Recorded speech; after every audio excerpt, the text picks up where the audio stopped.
please, Isaac, don't go. Hello, I am the Irish guy, and okay then. Yeah, today I'm going to grade every Premier League club's most recent transfer decision. Right, let's go. Arsenal Victor Gyökeres C. So it's official then. The saga is over. And Victor Gyökeres is back in England. And isn't it funny how he never actually faced any consequences for acting like a big baby brat in Portugal? Honestly, there's a way to leave a football club. But this guy was so desperate for this Arsenal move. So desperate to stand in the middle of that... so desperate to stand in the centre of that Emirates turf. So desperate to stand in the middle of that Emirates stadium, swigging from a bottle of KSI spit, that he literally chose to stop turning up for work.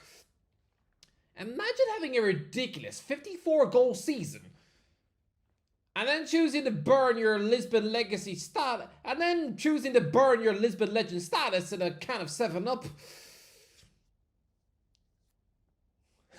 He was so determined to do this. He even dumped his girlfriend to squeeze through this move. He even dumped his Portuguese girlfriend to squeeze through this move. Which seems like the opposite of the last time he moved to England. Because when he joined Brighton in 2018, he actually managed to get his childhood sweetheart into the Brighton women's team too. Yeah, they broke up and she now plays for Spurs. The North London enemy? If they got back together now, it really would be like Romeo and Juliet. Instead he should probably worry that his bitter ex is gonna sneak into his house to burn his shoes.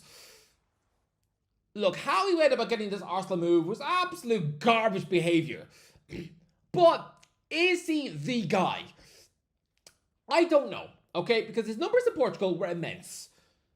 But UEFA ranks the Portuguese league even lower than the Dutch one. And we've seen just how many pony frauds have been burped out of the Eredivisie. Look, for 64 million, he is worth the risk. But do I think he's going to be some beastly goal-scoring freak? Scoring 1 and 1? No. I mean, his Bane celebration looks cool. And I'm surprised AFTV haven't done an entire Dark Knight Rises music video as a tribute, with Ty dressed up as Catwoman.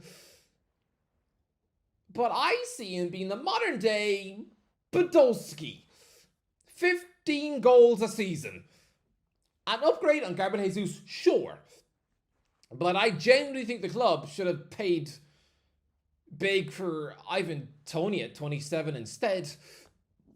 Aston Villa, Dominic Calvert-Lewin D-. Aston Villa fans must be bored. Sure, they managed to keep hold of most of their stars, but they've been about as active in this transfer window as a dead Santa Claus. They've done nothing. What's Monkey been doing? Is he just spending the whole summer having a caravan holiday in Guam with his mum? Villa have done zilch, but apparently they've entered the race for Dominic Calvert-Lewin. Apparently in a fight with Champions League Newcastle and AC Milan. I'm sorry. AC Milan? Is this like when the media tried to tell us they wanted Hendrick as... Is this like when the media tried to tell us that Milan wanted Jeff Hendrick as well? Is this like back when the media tried to pretend that AC Milan wanted Jeff Hendrick too? How are we living in a world where Christian Eriksen is getting embarrassing contract offers from Wrexham? Which honestly would be like a former big-name pop star now getting asked out by Thogden. Whilst a broken dishwasher like Calvert-Lewin has his pick of Eddie Howe, Unai Emery, and Max Allegri. Just nonsense. And yeah, if this happens, then this would stink.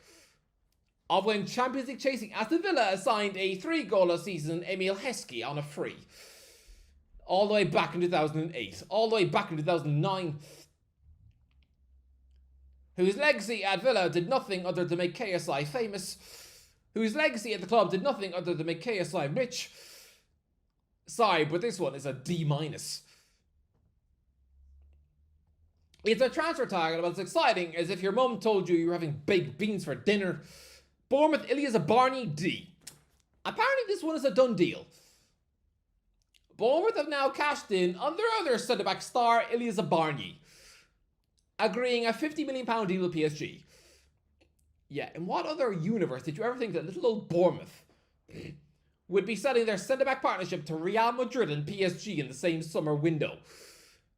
Seeing those two European powerhouses buying from little old seaside Bournemouth, it'll be a bit like seeing the awful Paul brothers getting their latest clothes,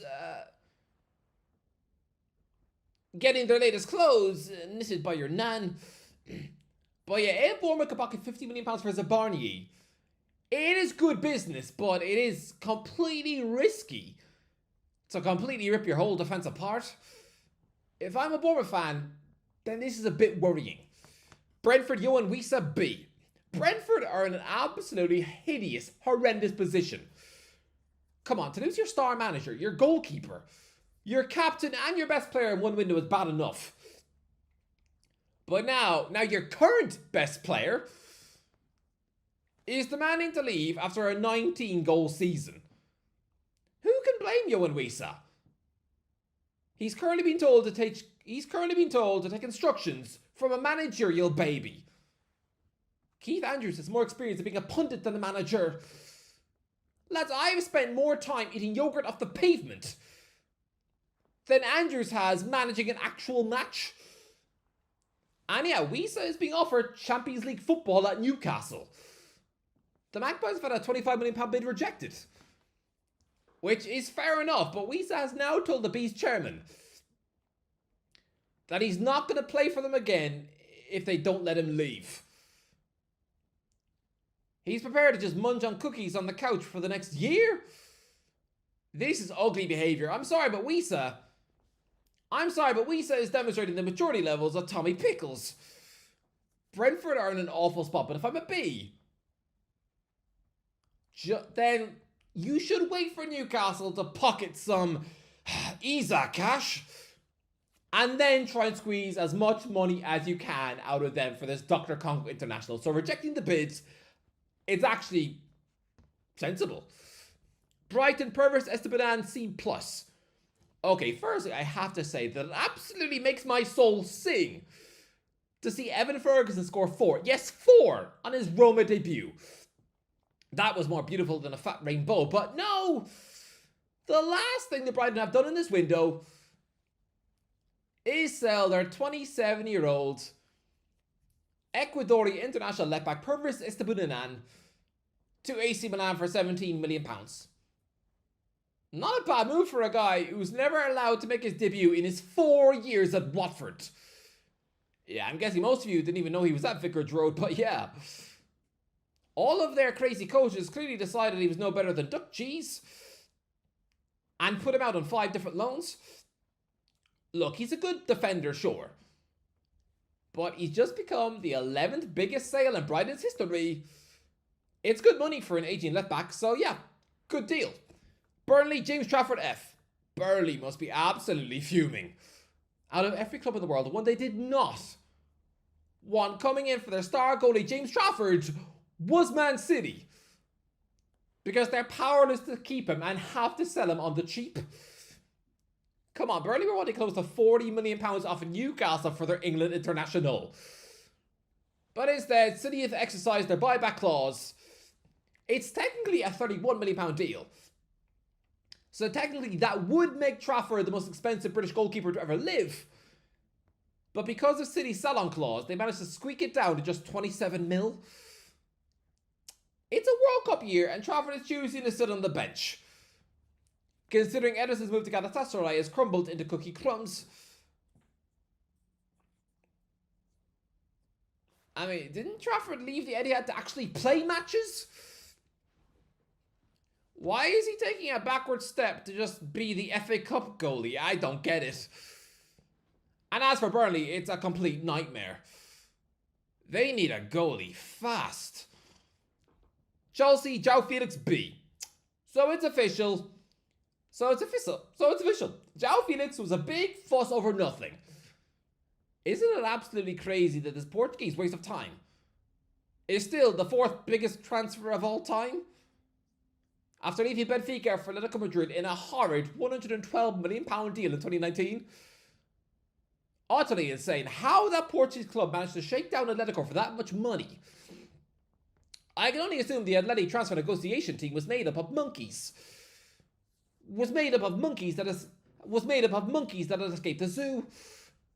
And once this deal is completed, a £43.7 million switch to Al Nassr, then, when you combine all of his transfer fees, then Felix will be the third most expensive footballer of all time, only behind Neymar and, weirdly, Lukaku.